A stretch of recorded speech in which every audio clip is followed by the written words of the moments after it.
Ngasigi tongan-tonganba pausisingdagi lokhatsaba pausingi update pijari ahanbada maruiba pau. UNC ga kuki ga yanakiba wafam handoknaba loop ahumna demand tawkre KNO na thagalakli. Kuki sing yellow mi natabana haurakngai puwari kaidongai khangloi haina kabui yunena phongdokre. Kuki MLA singna Manipurda anoba lengak sembada center da mantik nari. Myanmar ge northeastern border da scam center chalaiba mafia family amagi mioi taramathoi hatkre. Union Home Minister Amit Shah Debugarda thongkre kuki MLA singi wari sanabagi wafam laikhai taba ngamdri. Churachandpurdagi kuki amadagi kani keji 36 phagatpa ngamkre. Juko Valley gi mai Mount Aiso romda nakna sandorakli. Koirengai airfield bo civil war memorial site ama oina thamba mathoktai haina en birena phongdokre.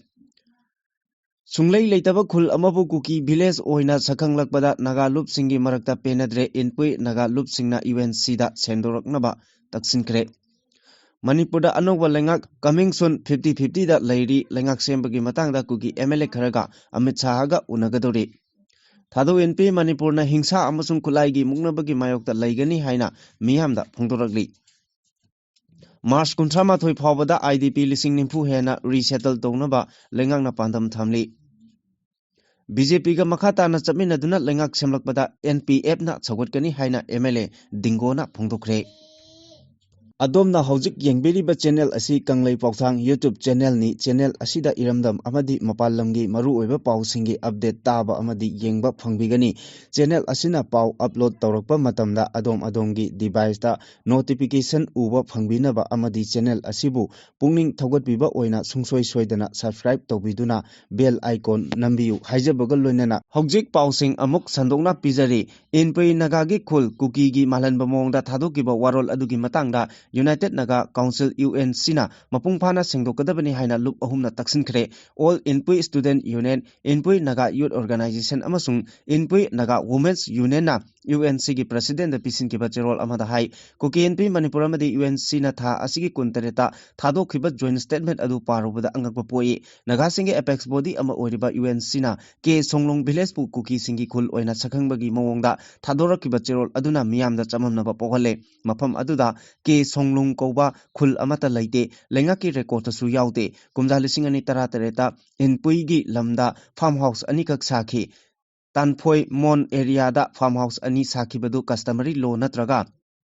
historical gi oiba mongda khul oina sakhangba laite state lengakna su khunni haina lauthokhiba laite UNC amasung Kim gi joint statement aduna miyamna chamamna ba pokhale haina palladuna cherol asina makhata na hai achumbada yumpham oidaba amasung kanglu khudingmakna yaningada ba mongda phathabak paikhatgadabani UNC na lamamati right ka mari leinaba hiram sing aksina lobuga loinana tarai na thabak tawroidabani ke Songlongbu kuki gi khul ama oina sakhangbagi mawongda thadorakhiba joint statement adugi matangda miyamgi chamamna ba kokhanaba UNC na mapungphana sengdokadabani mari leinaba tribe amadi lam mapuga tanaramba tawdana nagagi lamda kuki na claim tawrakpada achumba malanabagi mawongda thadokhiba cherol adugi matangda marik chumba wafam phongdoktuna miyamgi chamamnaba kokhangadabani amaromda Jalyangrong United Front Kamsomgi Kambuna ke Songlong village mai tharambadagi thorokliba wathok asigi matangda matam chana yeng changlakpagi damak GPRN NACN gi ato kilonser amadi NNBG gi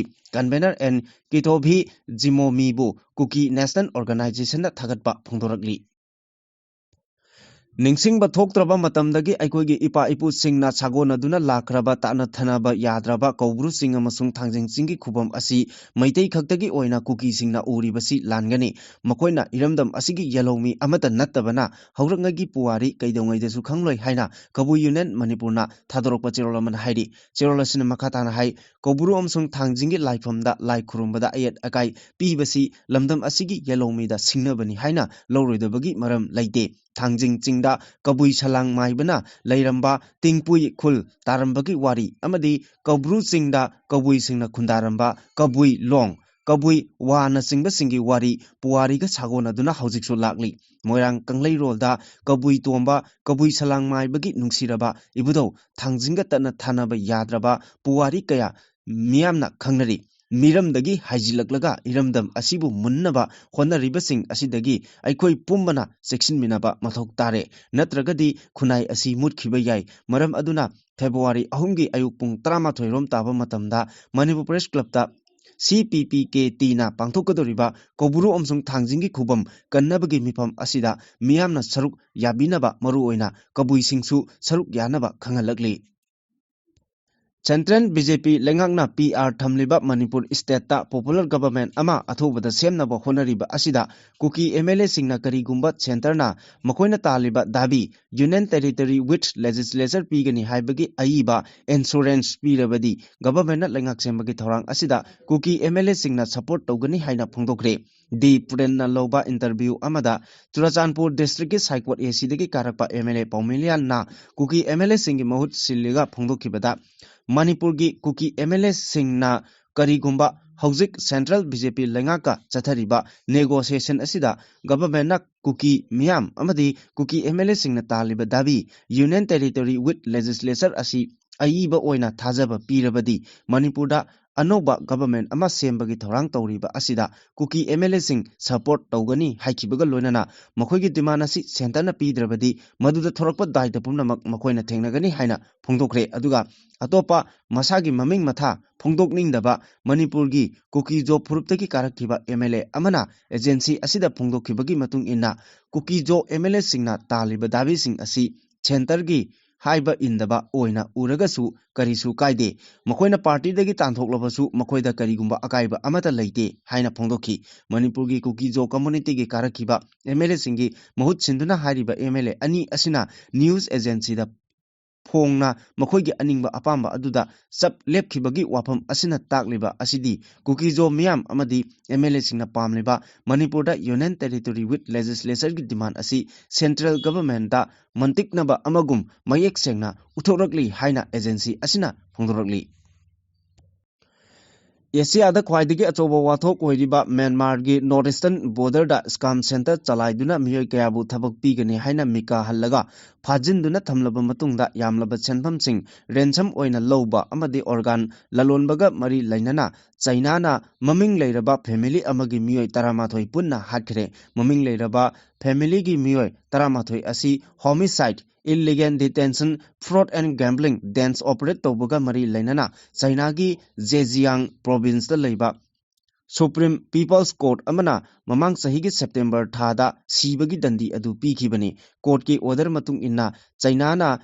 execute tawkraba Ming family criminal group ki members singi manungda Chinese citizen taramari hatkhiba amasung kaya amana asok apan nanghankibagi thodokta chenaba miyoi kaya yauri hariba criminal sing asina Myanmar gi border da fraud operation center chalaiduna phone amadi internet scam gi khuthangda malem gi tongan ba miyoi kaya dagi dollar billion kaya lobagi thabak chatharambani hariba jaga asida Myanmar gi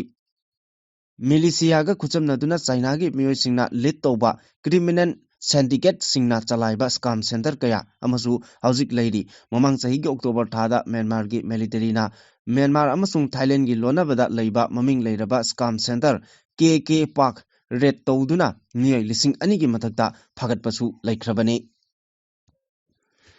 Numit nini gi khongchata Union Home Minister Amit Shah ngarang numidang wairam Upper Assam gi Dibrugarh da thongkibaga loinana BJP gi MLA sing gi oiba mifam pangthoknaba sem chaba loikhre Manipur gi Kuki MLA sing unabagi wari chanabagi matangdadi lekhai taba ngamdri Home Minister gi Dibrugarh gi khongchat asida yamna maru oiba oina Manipur amasung Assam gi oina lisingani kuntareta pangthokkodoriba Assembly mikhal gi mangoinana State ani asigi BJP gi luchingba singi oiba mifam pangthoktuna election da tawgadaba thabak thoram sing numidang wairam khanaragani mifam gi saruk ama oina PR thamliba Manipur state ta popular government ama lehanabagi damak Kuki MLA singa loinana mifam pangthoknabagi thorang sing mangoinana tawba laikhre adubu Manipur gi Kuki MLA singna kauriba mifam asida saruk yagani yaroi haibagi tang taba report ti pirakpa laitri numit nini khongchatta Union Home Minister Amit Shahana Assam da laktuna Assam state ki oina major infrastructure project sing uyap uyung tangbaga loinana election ga mangoinana BJP gi luchingba singna political consolations pangthokadori popular government ama thamnaba Kuki MLA taragi manungda Kuki MLA nipan wari chanaraba yai haina thajaba yaba mafumdagi phangba paw matung ina phongdokli Amit Shah gi Assam khongchat ki Program matung inna numidang wairam Upper Assam gi Debugar Airport ta hek thunglabaga Bharatiya Janata Party BJP gi makok thongba luchingba singna unaduna lakadoriba Assam gi Assembly election ga mari leinana party asina lokholiba thorang singi matangda kupna khanagani su hairi Churachandpur Police ki SP Gaurav Dogra gi meeting makada district asigi ASP Agasthai Jaminthang Khongsaina luchingduna Kuntratruk Suba Assam Rifles ki team ga loinana Churachandpur district ki Churachandpur amasung Sugnu Taba Lambida achat awok sing check tawba matamda miyoi amadagi kani kg Kuntratruk rom phagat pangam khre haidi thawdok asi ngarang hariba security ki apunba team asina Churachandpur gi Sangai Court amasung Sugnu Taba Lambida miyoi khara ain kaina kani sing puthok pusin tawgadore haibagi akaknaba paw phangbadagi team asina kudaktagi achat awok sing frisking amasung checking chathabada phaba ngamkhibani haide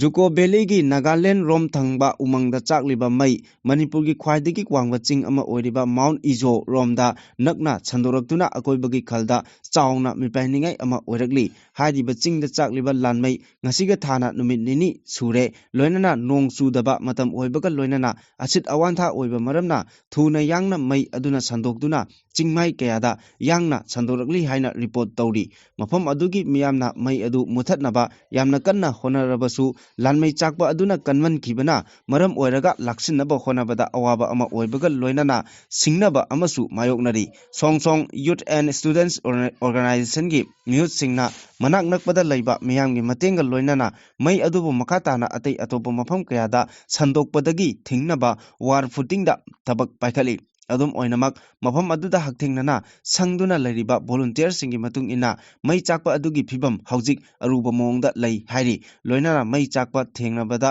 expert oiraba miyoi singi mateng yaudana mai adu laksinbada awaba ama oiri hairi India gi environmentalist amadi community leader kaya gi matung ina mai chakliba thokdok asida state laingangna athuba matamda khut thingjinba mathau tai hairaduna matam chana laingakna mai chakliba asida khut thingjin haudrabadi Manipur gi umang kaya mang takpa yauna ecosystem da chauna mang takpa amadi lamlaki sa uche kaya gi leifam mangkhiba yai hairi nakal amaromda pau amagi matung ina mai chakliba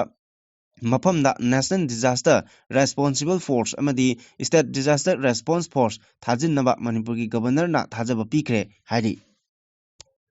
Prithvi gi ani suba lanjau matamdagi leiraba koirenge airfield asi civilian memorial site ama oina sengotpaga loinana preserve tawduna thamba mathau tai haina hanagi chief minister Nongthombam Birena phongdokre hanagi chief minister Nongthombam Birena ex thadokpa warol amada Prithvi gi ani suba lanjau da laikhidraba allied force ki lanmi sing ningsingduna Imphal War Cemetery ningthina ngak senduna ngasisu thamli aduga lanjau asida laikhidraba Japan gi lanmi singbu ningsingduna Nambol gi Maibam Lotpa Singda Japanese War Memorial amadi Museum sengwatuna thamli masina lanjau asida laikhidraba singbu ngasi phawba miyamna ningsinghali lanjau asida Manipur gi micham miyam kaya gi thawai katkhi amadi kaya amana asok apan nangbada natana punsi chupagi choinaiba phawba oihankhi adubu makhoigi awaba amadi Kathokpa adubudi ngasi phawba aikhoina ningsingbidana leiri matam aduda koirengei airfield asi yauna state asigi tongan ba mafamsingda thadarakhiba bomna Manipur gi micham chani chahum rom thawai thaki haibasi senglaba wafam ama oiri koirengei airfield asi memorial site ama ningthina semjin sajinduna preserve tawduna thamba haibasi Manipur miyamna matam kayagi mamangdagi demand tawduna lakliba wafam amani maram asina koirengei airfield asi civilian war memorial site ama oina sengwatuna thambana puarigi tangkak ama oiriba Battle of Imphal da thawai katkhiba Manipur gi miyoising adubu tungi mirolna ningsingduna leyanba ngamgani Kumja 1992 dagi lairaklaba koirenge airfield asi malemgi oiba puarigi tangkak amaga chagonaba mafam ama oiribani haujikti airfield asi security force na occupied tawbada natana akoibadasu mi kungna tare maram asina asigumba malemgi puarigi tangkak amaga chagonariba airfield asida leichiliba security forcing asi lokthokpiduna atopa mafam amada thambiduna tungi mirolgidamak airfield asi memorial site ama sengotpiu haina hanagi chief minister N Birena Union Defense Minister Rajnath amadi atai mari leinaba authority singi pungning singsilagli Cinema hall singda coming soon haina screen da tharam laga film adu kapasu yauki kaptabasu yauki bagum Manipur da anoba lengak coming soon 50-50 da lairi lengak ama semhanba yabagi matamsu tha makai amarom tamak ngaisilakpaga loinana Manipur gi miyam maraktasu lengak soidana semgani haina basu yauri aduga semlaroi House dissolve taukragani haina basu yauri marak asida MLA singsu lengak sembagi matang asi party gi high command amasung central leader singi khutta laikibana makoisu karimata khangba ngamdana lairi adum oinamak haujik phawbagi oina February amada parliament ta puthokadaba budget ta Manipur gi tokhaiba budget ama puthoknaba wafam yaudri masi hektamak hapjilakpasu yai mathong khangba ngamdri karigumba budget puthokpa asida yauraktragadi Popular Government ama February gi ahanba chayolda leiraba yai haina panabasu yauri Guwahati degi phangba paun hai Union Home Minister Amit Shah numit dini ki khongchatta pung mapan tabada Delhi degi Guwahati da thunglaragani mana Guwahati da leiringai thabak yamna chingadori tongan ba project mayam sangaba uep uyung tamba khakta natana Ikui kuidana pangthokadoriba State Assembly gi mikhal gi matangda mathang manau naina mifam kaya su pangthokadori adumakpu marak asida Manipur gi Kuki Jogi MLA Nepal Union Home Minister Amit Shah ga unaraba yai haina panari Thado NP Manipur asi Kuki NP Manipur gi organizational structure member aman natte arm group political organization natraga military bloc amataga TIM ga mari lainade Thado NP Manipur na hingsa amasung khulai gi muknabage mayokta laigani hairi TIM na media da thadokpa chirol amana hai United Naga Council amasung Kuki NP Manipur na tha asigi haukiba tang kuntareta wari sanaduna punna thadораkiba chirol amada TIM asi KIM gi saruk ama nate haiba utpa manaba wafam yaurakiba adu mahausadagi hauna TIM di KIM gi member ama nate achumba asengba miyam gi saphaba amasung punna himinaba haiba wakhalonda TIM na thajaba thamli harakli chirol asida hai TIM di thadau miyam gi mahut sinduna thabak tawbani KIM da TIM yaunaba thadau miyamna hairakhiba laite UNC amasung KIM na ingtha tapthaba phibam puraknaba wari chanakiba adubudi thagatli haina phongdorakli ngasi phawbada IDP lising 13 rom mai pakna masa masagi yumda hanjilhanba ngamkibaga loinana chahi asigi March 13 phawbada IDP imung lising 10 romgi punna miyoi lising nifu hena masa masagi yumda hanjilhanaba lengangna pandam thamli haina Chief Secretary Dr. Punit Kumar Gawelna phongdokre Chief Secretary Dr. Punit Kumar Gawelna thadorokpa chirol amada internally displaced person sing masa masagi yumda hanjilhanaba lengangna lokhaliba thabaki matangda palladuna Chirolasin hai Manipur lengangna IDP sing masa masagi yumda hanjin handuna mahausa gi punsida hingba ngamanaba matam matamgi oiba thabak sing Manipur miyamga punna thabak tawduna paikhat minana duna su lagli Commissioner Home DGP amadi atai government ki makok thongba official sing yawba Chief Secretary na luchingba state level committee semduna rehabilitation gi thabak sing kupna yengsili Deputy Commissioner na luchingba district level committee su semduna district ki thakta chap manana thorang asi lokhatli state level amadi district level committee gi marakta yamna toina mifam pangtoktuna matam matamgi oiriba phibamgi matangda kupna khanaduna lakli hairi ahanba lengaki khongthangdi IDP sing masa masagi yumda hanjil hanba amadi makoibu hingbagi lambi piba mahi masing tamba amadi hanagi community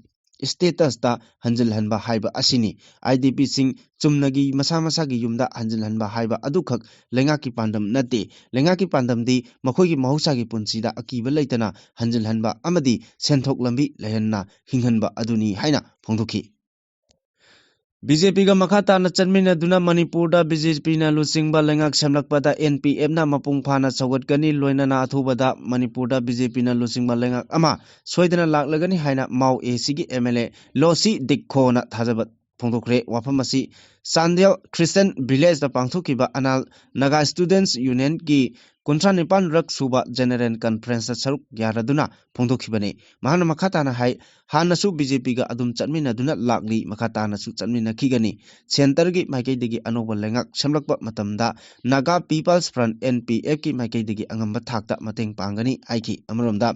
MLA Dikhona irang asigi matangda palladuna hai lamdam masida ingtapa hanjil handuna phurup masel gi marakta nungsi chanaba puraknaba matamda da irang asigi warisin purakpa ngamgani kana ꯀꯅꯥꯒꯨꯝꯕꯅ national ꯍꯥꯏꯋꯦꯁꯤꯡꯗ ꯕꯟ ꯕ꯭ꯂꯣꯀꯦꯠꯅꯆꯤꯡꯕ ꯇꯧꯔꯛꯄꯗ ꯃꯤꯄꯨꯝ ꯈꯨꯗꯤꯡꯃꯛꯅ ꯁꯧꯒꯠꯄ ꯅꯠꯇꯦ, ꯐꯨꯔꯨꯞ ꯃꯁꯦꯜꯒꯤ ꯃꯔꯛꯇ ꯆꯔꯥꯡꯅꯕ ꯑꯃꯗꯤ ꯅꯨꯡꯁꯤꯅꯗꯅꯕ ꯊꯧꯔꯥꯡ ꯇꯧꯍꯟꯅꯤꯡꯗꯦ, ꯄꯨꯟꯅ ꯍꯤꯡꯃꯤꯟꯅꯕꯒꯤ ꯋꯥꯈꯜꯂꯣꯟꯗ ꯅꯨꯡꯁꯤ ꯆꯥꯟꯅꯕ ꯄꯨꯔꯛꯅꯕ ꯃꯤꯄꯨꯝ ꯈꯨꯗꯤꯡꯃꯛꯅ ꯍꯣꯠꯅꯃꯤꯟꯅꯕ ꯆꯪꯏ ꯍꯥꯏꯈꯤꯕꯒ ꯂꯣꯏꯅꯅ ꯍꯟꯗꯛ ꯀꯥꯡꯄꯣꯛꯄꯤꯒꯤ ꯁꯣꯡꯅꯨꯡꯗ ꯊꯣꯛꯈꯤꯕ ꯊꯧꯗꯣꯛ ꯑꯗꯨꯒ ꯃꯔꯤ ꯂꯩꯅꯅ ꯌꯨꯅꯥꯏꯇꯦꯗ ꯅꯥꯒꯥ ꯀꯥꯎꯟꯁꯤꯜ UNC ꯑꯃꯗꯤ ꯀꯨꯀꯤ NP ꯃꯅꯤꯄꯨꯔꯒ ꯄꯨꯟꯅ ꯐꯝꯃꯤꯟꯅꯗꯨꯅ ꯏꯪ ꯇꯞꯄ ꯍꯟꯖꯤꯟꯅꯕꯒꯤ ꯍꯣꯠꯅꯈꯤꯕ ꯑꯗꯨꯃꯛ ꯊꯥꯒꯠꯂꯤ ꯍꯥꯏꯈꯤꯕ ꯋꯥꯐꯝꯁꯤꯡ ꯊꯝꯈꯤ꯫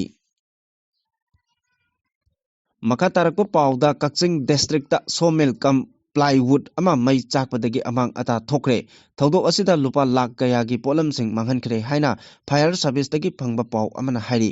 MS ꯆꯥꯎꯕꯤ ꯁꯣꯃꯤꯜ ꯀꯝ ꯄ꯭ꯂꯥꯏꯋꯨꯗ ꯐꯦꯛꯇꯔꯤꯗ ꯊꯣꯛꯈꯤꯕ ꯃꯩ ꯆꯥꯛꯄꯒꯤ ꯊꯧꯗꯣꯛ ꯑꯁꯤ ꯁꯣꯔꯠ ꯁꯥꯔꯀ꯭ꯌꯨꯠꯇꯒꯤ ꯑꯣꯏꯒꯅꯤ ꯍꯥꯏꯅ ꯊꯥꯖꯅꯔꯤ꯫ ꯏꯃꯥꯔꯖꯦꯟꯁꯤꯗꯒꯤ ꯐꯪꯕ ꯄꯥꯎꯒꯤ ꯃꯇꯨꯡ ꯏꯟꯅ ꯀꯛꯆꯤꯡ ꯐꯥꯌꯔ ꯁꯕ ꯁ꯭ꯇꯦꯁꯟꯗꯒꯤ ꯐꯥꯌꯔ ꯇꯦꯟꯗꯔ ꯑꯅꯤꯅ ꯉꯔꯥꯡ ꯅꯨꯃꯤꯠ ꯌꯨꯡꯕ ꯃꯇꯨꯡ ꯄꯨꯡ 12:30 ꯇꯥꯕ ꯃꯇꯝꯗ ꯃꯐꯝ ꯑꯗꯨꯗ ꯌꯧꯈꯤ꯫ ꯃꯩ ꯑꯗꯨ ꯀꯟꯅꯕ ꯍꯣꯠꯅꯕꯗ ꯄꯨꯡ ꯑꯃꯔꯣꯝ ꯆꯪꯈꯤ꯫ ꯁꯣꯃꯤꯜꯒꯤ ꯃꯄꯨ ꯁꯂꯥꯃꯣꯡꯕꯤ ꯆꯥꯎꯕꯤ ꯆꯍꯤ 60ꯅ ꯐꯣꯡꯗꯣꯛꯄꯒꯤ ꯃꯇꯨꯡ ꯏꯟꯅ ꯃꯩ ꯆꯥꯛꯄ ꯑꯁꯤꯗ ꯃꯤꯜ ꯑꯁꯤꯒꯤ ꯔꯨꯝ 8, ꯎ ꯁꯨꯐꯝꯅꯆꯤꯡꯕ ꯑꯃꯥꯡ ꯑꯇꯥ ꯊꯣꯛꯈ꯭ꯔꯦ꯫ ꯃꯩ ꯆꯥꯛꯄ ꯑꯗꯨꯗ ꯃꯤ ꯑꯁꯣꯛ ꯑꯄꯟ ꯌꯥꯎꯈꯤꯕꯗꯤ ꯂꯩꯍꯧꯗ꯭ꯔꯦ ꯍꯥꯏꯔꯤ꯫ ꯃꯈꯥ ꯇꯥꯔꯛꯄ ꯑꯔꯣꯏꯕ ꯄꯥꯎꯗ ꯃꯅꯤꯄꯨꯔꯒꯤ ꯀꯥꯝꯖꯣꯡ ꯗꯤꯁꯇ꯭ꯔꯤꯛꯀꯤ ꯃꯅꯨꯡ ꯆꯟꯅ ꯂꯩꯕ ꯅꯣꯡꯃꯥꯟ ꯚꯤꯂꯦꯖꯗ ꯑꯍꯥꯟꯕ ꯑꯣꯏꯅ ꯏꯟꯗꯤꯌꯟ ꯕꯤꯁꯣꯟ ꯚꯣꯁ ꯎꯕ ꯐꯪꯈ꯭ꯔꯦ꯫ ꯍꯥꯏꯔꯤꯕ ꯑꯁꯤ ꯃꯐꯝ ꯑꯗꯨꯒꯤ NGO ꯏꯟꯐꯣꯒꯣꯜꯅ ꯀꯦꯃꯦꯔꯥ ꯇ꯭ꯔꯦꯞ ꯁꯤꯖꯤꯟꯅꯗꯨꯅ ꯊꯤꯖꯤꯟꯕꯒꯤ ꯃꯅꯨꯡ ꯆꯟꯅ ꯁꯥ ꯃꯈꯜ ꯑꯁꯤꯒꯤ ꯐꯣꯇꯣꯒ꯭ꯔꯥꯐ ꯐꯪꯕ ꯉꯝꯈꯤꯕꯅꯤ꯫ ꯏꯟꯗꯤꯌꯟ ꯕꯤꯁꯣꯟ ꯍꯥꯏꯔꯤꯕ ꯁꯥ ꯃꯈꯜ ꯑꯁꯤ international union for conservation of ꯅꯦꯆꯔꯒꯤ ꯔꯦꯗ